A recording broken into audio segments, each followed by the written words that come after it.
देश के प्रधानमंत्री यानी कि नरेंद्र मोदी, उनके सरेंडर के चर्चे तो चल ही रहे थे, लेकिन इसी बीच में भारतीय जनता पार्टी का एक मुख्यमंत्री भी अब सरेंडर करता हुआ नजर आ रहा है। वो खुद मैदान छोड़कर भाग रहा है, ये तो हमने आपको आज सुबह ही बताया था। लेकिन अब दरअसल वो एक और बेतुका बयान देता हुआ नजर आया। जी हां, कांग्रेस के प्रवक्ता हैं पवन खेरा। अब हिमंता बिस्वा शर्मा पवन खेरा की गिरफ्तारी की बात करने लगे हैं। और क्यों कर रहे हैं, कौन सा केस किया है, कैसा एफआईआर दर्ज कराया है, सारी बातें जरा विस्तार से करेंगे और ये समझने की कोशिश करेंगे कि क्या वाकई में हिमंता बिस्वा शर्मा जैसे जैसे चुनाव नजदीक आ रहा है और कांग्रेस की लोकप्रियता असम में भी तेजी से बढ़ती जा रही है, वैसे वैसे क्या हिमंता के पैरों के नीचे से जमीन खिसकने लगी है और वो बेसिर पैर की बातें कर रहे हैं क्या। नमस्कार, मैं स्वप्निल और आप मुद्दा देख रहे हैं। दोस्तों, आगे बढ़े उससे पहले वही छोटी सी अपील। मुद्दा इन दिनों एक गंभीर आर्थिक संकट से जूझ रहा है। एक तरफ हमारे मेन बैंक अकाउंट्स बीते लंबे समय से फ्रीज चल रहे हैं, तो दूसरी तरफ हमारे 2.5 साल पुराने चैनल को हमसे लंबे समय तक छीन कर रखा गया था। ऐसे में डे टू डे ऑपरेशंस में मुद्दा को काफ़ी मुश्किलों का सामना करना पड़ता है। लिहाजा आपसे गुजारिश है, यदि आप चाहें तो स्क्रीन पर दिख रहे QR कोड या फिर के नीचे दिख रहे UPI नंबर के जरिए मुद्दा की छोटी छोटी मदद जरूर कीजिएगा। अब आगे बढ़ते हैं। हिमंता बिस्वा शर्मा कैमरे पे जब भी अवतरित होते हैं, यूं तो वो कुछ ऐसा ही बोलते हैं जिसे सुनने के बाद हंसी आना लाजमी है। लेकिन आज की तारीख में हिमंता बिस्वा शर्मा ने जो बोला, वो तो भाई साहब मतलब गजब कर दिया। आज हिमंता ने क्या कहा जरा खुद सुनिए, उसके बाद उनके दूसरे वाले बयान का भी जिक्र करेंगे। लेकिन पहले पवन खेरा को लेकर के क्या कहा है, सुन लीजिए एक बार। There is a 3-4 case has already been registered in the name of Pawan Khera for trying to contact some militant organization in Assam to influence election results. Already 3-4 FIR has already been registered against Pawan Khera and investigation is going on. So who will end up in jail? Only after election you will know. And I think that Pawan Khera's final address will be in Assam jail. सुना आपने, FIR दर्ज हो गई है, investigation चल रही है, पवन खेरा का नाम है और चुनाव के बाद पवन खेरा को गिरफ्तार किया जाएगा। मुझे यह नहीं समझ में आता कि जिस पार्टी का नेता या जिस व्यक्ति का नेता, भाई पवन खेरा कांग्रेस के प्रवक्ता है ना, कांग्रेस के मीडिया सेल के चेयरपर्सन है ना, और उनका नेता कौन है? नेता है राहुल गांधी। हालिया दिनों में उसने क्या कहा था, जेल भेजना है भेज दो, सांसदी छीननी है छीन लो। वो डरता नहीं है। और पवन खेरा जैसे प्रवक्ता, वो तो 4 कदम अपने नेता से और आगे निकले हुए हमें नजर आते हैं। जरा याद कीजिए पवन खेरा के तमाम आप प्रेस कॉन्फ्रेंसेस को।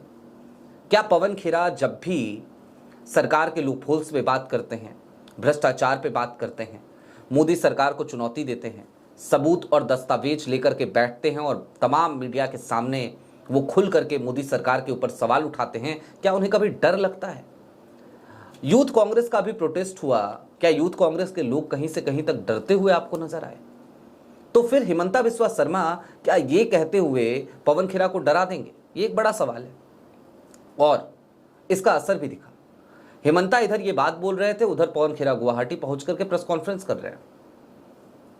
डराइए, कितना डराइएगा, कैसे डराइएगा और किसको डराइएगा?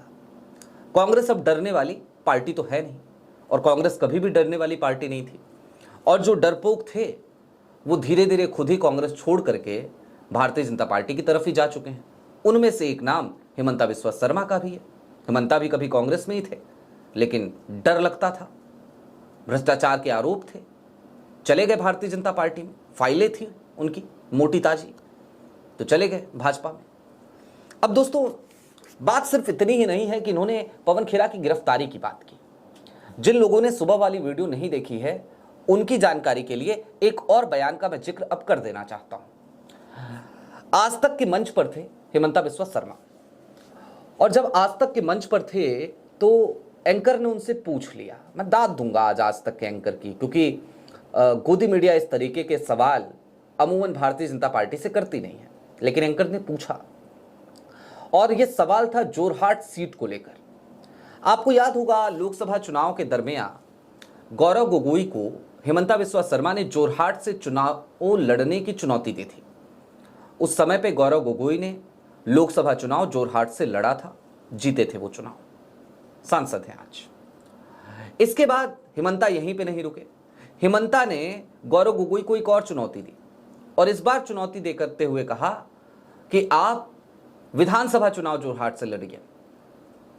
गौरव गोगोई ने कहा मैं चैलेंज को एक्सेप्ट करता हूं। इस बार भी वो मैदान में उतर गए, विधानसभा चुनाव इस बार लड़ रहे हैं, सांसद हैं लेकिन लड़ रहे हैं जोरहाट से विधानसभा चुनाव। अब हेमंता बिस्वा शर्मा ने इच्छा जाहिर की थी कि मैं भी जोरहाट से लड़ूंगा और इसी बेस पे उन्होंने चैलेंज किया था विधानसभा चुनाव लड़ने के लिए गौरव गोगोई को। लेकिन जैसे ही गौरव गोगोई का नाम सामने आया, वैसे ही हेमंता बिस्वा शर्मा तीर कमान तलवार भाले जो कुछ भी हैं उनके पास सब छोड़ छाड़ के रफू चक्कर हो गए, भाग लिए। आज तक के मंच पे खुलेआम कैमरे के सामने हेमंता बिस्वा शर्मा सरेंडर करते हुए नजर आए। इसलिए हमने कहा था कि क्या मोदी जी के बाद अब भारतीय जनता पार्टी के मुख्यमंत्री सरेंडर कर रहे हैं क्या? पता है क्या जवाब दिया हेमंता ने? हेमंता ने सीधे तौर पे कहा कि भाई लोकसभा में हम वहां पर हार गए थे चुनाव, तो इसलिए मैंने सोचा कि मैं अब जोरहाट से चुनाव नहीं लड़ूंगा। भाई क्यों? हार गए थे तो क्या हो गया? लड़ो ना चुनाव एक बार और। क्यों नहीं लड़ोगे? लड़ो तो सही। और आप तो चुनाव नहीं लड़ रहे थे, आप तो भाई लोकप्रिय मुख्यमंत्री है ना असम के, आप खुद को लोकप्रिय मुख्यमंत्री कहते हैं, तो लड़ जाइए कांग्रेस के प्रदेश अध्यक्ष के सामने, लड़ जाइए गौरव गोगोई के सामने, लड़ जाइए उस शख्स के सामने जिस शख्स के ऊपर आप अनर्गल आरोप लगाते रहते हैं। कभी उसका पाकिस्तान से कनेक्शन बताते हैं, कभी उसे आईएसआई का एजेंट बताते हैं, कभी पाकिस्तानी एजेंट बताते हैं, कभी उसकी पत्नी पर आप हमला करते हैं, यही सब तो करते हैं आप। तो उसके सामने चुनाव लड़ने में क्या दिक्कत है साहब? लेकिन नहीं, बयानवीर हैं आप, बयान दे दिए थे। आपको नहीं पता था कि चैलेंज उल्टा पड़ जाएगा, अब उल्टा पड़ गया है। अच्छा दोस्तों, असम का जो चुनाव है ना, वो हर गुजरते दिन के साथ बहुत ज्यादा रोचक, बहुत ज्यादा मजेदार होता जा रहा है। भाषाई कुछ समस्याएं हैं, क्योंकि असम में एक बड़ा तबका ऐसा है जिसको हिंदी नहीं आती, वो अलग बात है। हालांकि हेमंता बिस्वा शर्मा को कितनी अच्छी हिंदी आती है वो भी हम सब जानते हैं, किस तरीके से वो हिंदी बोलते हैं।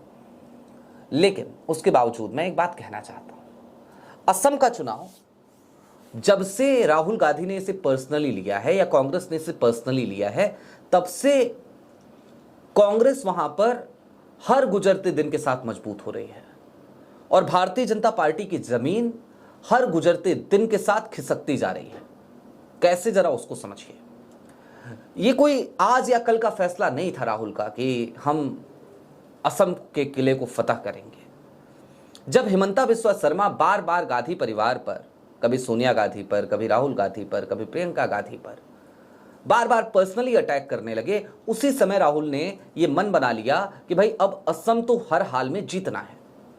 और जैसे ही राहुल ने यह मन बनाया, राहुल की एक आदत है, वो जिद्दी बहुत है, वो कुछ ठान लेते हैं तो ठान लेते हैं।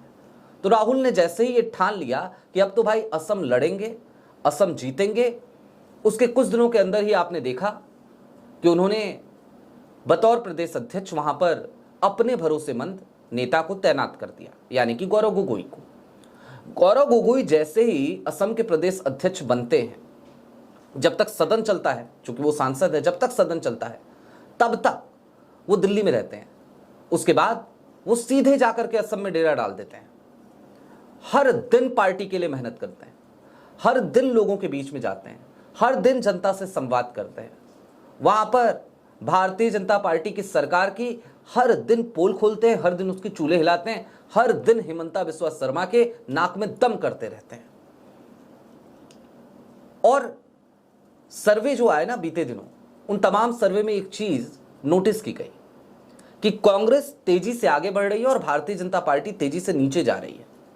अभी भी हालांकि सर्वे वाले बहुत ज़्यादा भरोसा नहीं है मुझे उन तमाम जो सर्वे आए हैं उस पर, लेकिन उसके बावजूद इस ट्रेंड को वो भी स्वीकार रहे हैं।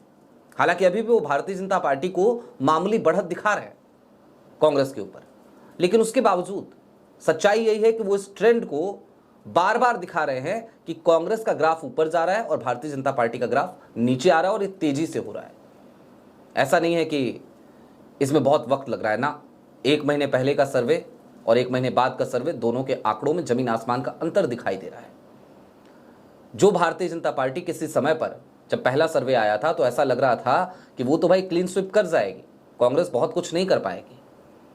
आज की तारीख में वो सर्वे बिल्कुल ही खत्म हो गया। अब मामूली बढ़त दिखा पा रहे हैं तमाम एजेंसीज भारतीय जनता पार्टी को। तो ये क्यों हो रहा है? क्योंकि कांग्रेस वहां मुस्तैदी के साथ लगी हुई है, और कांग्रेस की मुस्तैदी के आगे हिमंता बिस्वा शर्मा की दाल नहीं गल पा रही। हिमंता लाख कोशिशें कर ले, लाख मेहनत कर ले, कुछ हो नहीं पा रहा है, और इसीलिए वो अब सर ऐसा लग रहा है जैसे दीवार पे पटक के मार रहे हैं। आप सोचिए ये किस तरीके का बेतुका बयान था कि पवन खेरा किसी अलगाववादियों की मदद कर रहे हैं, से जो है चुनाव को प्रभावित करना चाहते हैं। ये किस तरीके का बयान था भला? इस तरीके का बयान क्या किसी मुख्यमंत्री को देना शोभा देता है? लेकिन उन्होंने दिया। FIR करा रखी है ना, जांच चल रही है ना, तो कराओ ना जांच। और चुनाव तक का इंतजार क्यों कर रहे हो भाई? क्यों कर रहे हो चुनाव तक का इंतजार? अभी आचार संहिता नहीं लगी है, उठाओ, ले लो हिरासत में पवन खेरा को, करो सवाल जवाब, इंटरोगेट तो करो, पूछो तो सही उनसे। लेकिन ये बात हिमंता बिस्वा शर्मा भी जानते हैं कि जैसे ही असम की पुलिस पवन खेरा को हिरासत में लेगी, चुनाव पलट जाएगा। जो बची खुची उम्मीद है हिमंता की, वो भी खत्म हो जाएगी, क्योंकि कांग्रेस बहुत ज्यादा अग्रेसिव हो जाएगी उस वक्त पे। और ये अग्रेशन कांग्रेस का यूथ कांग्रेस प्रोटेस्ट में हम सबको दिखा है, लगातार देखा है हमने। यूथ कांग्रेस प्रोटेस्ट के बाद ऐसा लगा था कि कांग्रेस इसे गलती बताएगी, ऐसा लगा था कांग्रेस पल्ला झाड़ेगी, लेकिन ऐसा नहीं हुआ।